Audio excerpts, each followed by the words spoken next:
Hello दोस्तों, कैसे आप सब लोग। आज मैं आपको अपनी चौथी क्लास भारत के संवैधानिक विकास का जो हमने पिछले तीन वीडियो में आपको पढ़ाया, उसके बाद आज ये चौथी क्लास है। इसमें मैं आपको भारतीय संविधान के निर्माण की क्लास लूँगा। और इसमें जैसे कि आपको पता है कि यूपी पेट के एग्ज़ाम के पॉइंट ऑफ व्यू से यूपी SSS जो भी क्वेश्चन पूछती है उसको ध्यान में रखते हुए ये सारा मटेरियल तैयार किया गया है, सारी सामग्री तैयार की गई है।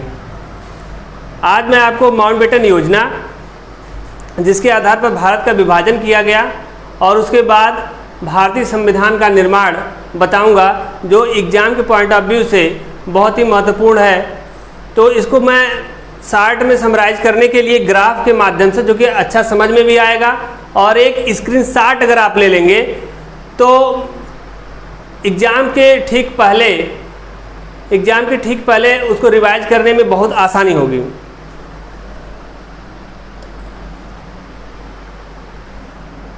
बस आपको करना है कि हमारे चैनल को लाइक, सब्सक्राइब और शेयर करना है, ज़्यादा से ज़्यादा शेयर करिए, ताकि सबके पास, ज़्यादा से ज़्यादा लोगों के पास हमारा जो है हमारी क्लास पहुंच सके। तो आज हम बताएंगे आपको माउंटबेटन योजना। दरअसल 1 अगस्त 1946 को लॉर्ड वेवेल ने अंतरिम सरकार के गठन के लिए जवाहरलाल नेहरू को आमंत्रित किया, जिसके विरोध में जो मुस्लिम लीग के नेता थे, जिन्ना प्रधानमंत्री बनना चाहते थे, उनको जो कि रास नहीं आया, उसके खिलाफ और उससे बदला लेने के लिए 14 अगस्त 1946 को प्रत्यक्ष कार्यवाही दिवस मनाया और भारत में जगह जगह भयंकर दंगे हुए। इन सब चीज़ों को कंट्रोल करने के लिए, एक तरीके से मान मनोबल करने के लिए वेवेल के प्रयासों से 26 अक्टूबर 1946 को लीग को, यानी मुस्लिम लीग को अंतरिम सरकार में शामिल किया गया। कब? 26 अक्टूबर 1946 को। मुस्लिम लीग अंतरिम सरकार में शामिल हो जाने के बाद भी आंतरिक विरोध जारी रखा, जिससे संविधान के निर्माण में और भी कठिनाई आई। और 9 दिसंबर 1946 को जब संविधान सभा की पहली बैठक हुई, तो मुस्लिम लीग अंतरिम सरकार की बैठक में, यानी संविधान सभा की प्रथम बैठक में, जिसकी अध्यक्षता डॉक्टर सच्चिदानंद सिन्हा जी कर रहे थे, में शामिल नहीं हुए। इन सब परिस्थितियों को देखते हुए 20 फरवरी 1947 को प्रधानमंत्री क्लीमेंट एटली, जो कि लेबर पार्टी से उदारवादी दृष्टिकोण वाले प्रधानमंत्री थे, ने घोषणा किया कि भारतीयों को 30 जून 1948 से पहले सत्ता का हस्तांतरण कर दिया जाएगा, यानी उन्हें सरकार बनाने के लिए, संविधान बनाने के लिए पूरी तरह से स्वतंत्र कर दिया जाएगा।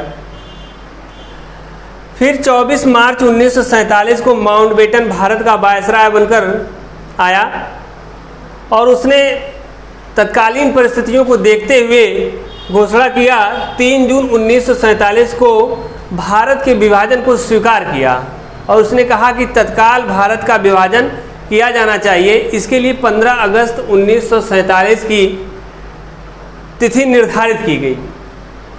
14 जून 1947 को कांग्रेस ने भी भारत का विभाजन स्वीकार कर लिया और इसके पक्ष में अबुल कलाम आज़ाद, जवाहरलाल नेहरू और सरदार वल्लभ भाई पटेल जी ने समर्थन किया। सरदार वल्लभ भाई पटेल जी का यह मानना था कि एक रोगी भारत या एक बीमार भारत के स्थान पर वह कटा फटा भारत लेना पसंद करेंगे। यानी कि अगर किसी हाथ में आपके भयंकर चोट है या कोई कष्ट पाका फोड़ा है जिसमें हाथ का ऑपरेशन करके काट के निकाल देना ही आवश्यक है, तो वो हाथ को कटवा देना ही चाहिए। उससे प्रेम रखने, उसको शरीर में रखने, पूरे शरीर को नुकसान होगा, इस धारणा को अपनाते हुए, इसको मानते हुए सरदार वल्लभ भाई पटेल ने भारत के विभाजन को स्वीकार कर लिया।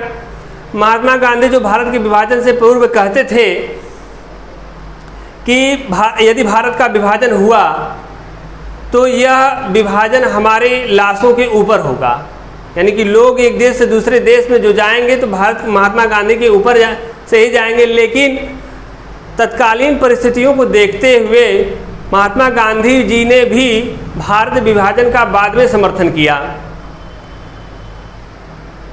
ऐसे हमने बहुत सारे लोगों को देखा है जो तमाम योजनाओं का विरोध करते हैं, बाद में उसका समर्थन करते हैं।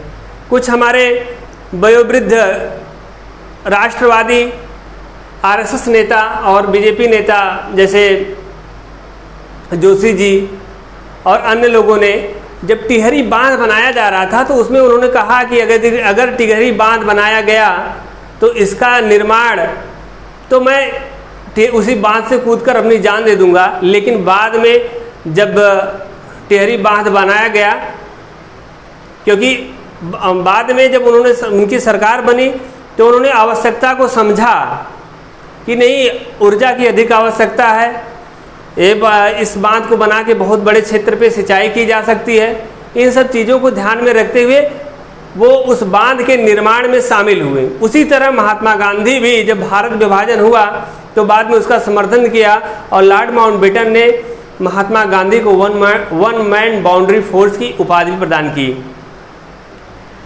तो इस तरह माउंटबेटन योजना समाप्त हुआ और मैं आपको बताऊंगा भारत के संविधान का निर्माण। 9 दिसंबर 1946 को संविधान सभा की प्रथम बैठक का आयोजन किया गया, जिसमें अस्थायी अध्यक्ष के रूप में डॉक्टर सच्चिदानंद सिन्हा को चुना गया। लेकिन जब दूसरी बैठक 11 दिसंबर 1946 को हुई, उसमें अध्यक्षता अस्थायी रूप से डॉक्टर राजेंद्र प्रसाद को दे दी गई और इसी में संवैधानिक सलाहकार BN राव को चुना गया। 13 दिसंबर 1946 को तृतीय बैठक का आयोजन किया गया और इसी तृतीय बैठक के आयोजन के दौरान उद्देश्य प्रस्ताव जवाहरलाल नेहरू ने संविधान सभा में पेश किया। 29 अगस्त 1946 को प्रारूप समिति का गठन हुआ, जिसके अध्यक्षता डॉक्टर भीमराव अंबेडकर जी को मिली।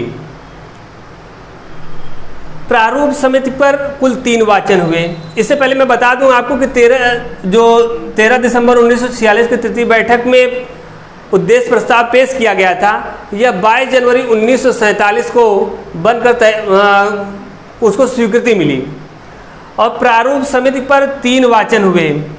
4 नवंबर से 9 नवंबर 1948 तक प्रथम वाचन, दूसरा वाचन 15 नवंबर 1948 से 17 अक्टूबर 1949 तक और तीसरा वाचन प्रारूप समिति पर तीसरा और अंतिम वाचन 14 से 26 नवंबर 1949 को हुआ और 26 नवंबर 1949 को ही संविधान को अंगीकृत, अधिनियमित और आत्मार्पित किया गया। यानी 26 नवंबर 1949 को भारतीय संविधान को अंगीकृत यानी अडॉप्ट किया गया, लेकिन लागू यानी एग्जीक्यूट अभी नहीं किया गया। संविधान को लागू करने की तिथि 26 जनवरी 1950 है। संविधान कब लागू हुआ? 26 जनवरी 1950 ठीक को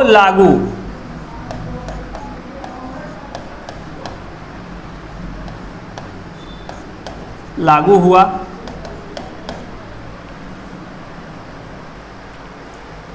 और संविधान की अंतिम बैठक यानी कुल 12वीं बैठक हुई, 12 बैठक हुई और अंतिम और 12वीं बैठक 24 जनवरी 1950 को हुई।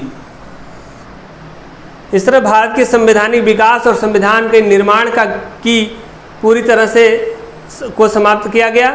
और इसमें से कुछ पार्ट आपको मैं शॉर्ट वीडियो के माध्यम से, छोटे छोटे वीडियो के माध्यम से प्रोवाइड कराऊंगा, जैसे विभिन्न समितियां और उसकी अध्यक्षता किसने किया, अंतरिम सरकार के सदस्य और उनको कौन सा मंत्रालय दिया गया, और भारत विभाजन के बाद, भारत की स्वतंत्रता के बाद जो अंतरिम सरकार बनी थी उनके मंत्रिमंडल और विभाग कौन कौन से थे, किनकी अध्यक्षता मिली, और भारत के संविधान के विदेशी स्रोत किस देश से कौन सा भाग लिया गया है, संविधान का भाग कौन सा किस देश से लिया गया है, जैसे समवर्ती सूची और मौलिक अधिकार, मौलिक कर्तव्य, ये सब विभिन्न देशों से लिए गए हैं। ये सारा मटेरियल आपको हम छोटे छोटे वीडियो में 2-2 मिनट के 3-3 मिनट की वीडियो में आपको आगे देते रहेंगे। बने रहिए आप हमारे चैनल के साथ, लाइक और सब्सक्राइब करते रहिए।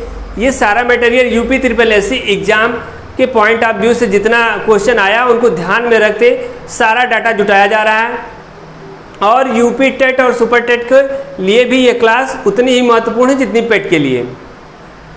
इसी के साथ जय हिंद, बाय बाय, हस्ता ला विस्ता।